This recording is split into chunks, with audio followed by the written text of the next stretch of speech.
Real with you, I have some issues with Thanksgiving, and it's the same issue I have with Christmas and a lot of other things. People will say all the time, we want to take today to celebrate or to be thankful for the things that God has given us. And I think that's great that you're taking today to thank God for the things that He's given you. But here's the massive issue, especially for us as Christians on this. Why are you taking today to do that?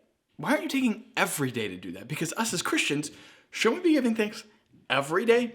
Matter of fact, it goes on to even further expound on this point in 1 Thessalonians 5, verse 18. And Paul says, fulfilling the perfect will of God in your life is, don't you think whatever he's about to say next is so worth grasping onto, learning, knowing, and living out on a daily basis that you tattoo this on your forehead kind of thing, right?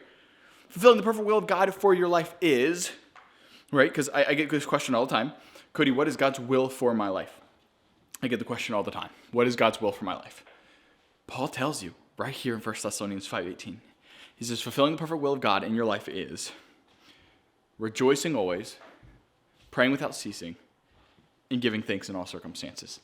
That answer, for whatever reason, is not an answer that people like at all. I don't know why, but whenever I've given that answer to anybody when they ask what God's will is for their life, they always get really unsatisfied, really disappointed with that answer.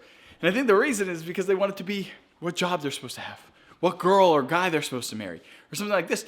But Jesus makes it so much more simple than that. He says it's being thankful in all circumstances, praying without ceasing, and rejoicing always.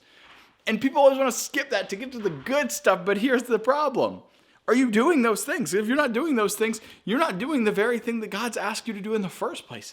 So if you're not doing that thing, how can you do all these other things and expect all these other things that God's going to give you, or give you an answer to, rather, like what job you're supposed to have, or where you're supposed to go to college, or the girl you're supposed to marry? If we don't have this first part down of being thankful always, rejoicing always, and praying without ceasing, then none of that stuff even matters anyways, because you're not fulfilling the things that God's already given you an answer to.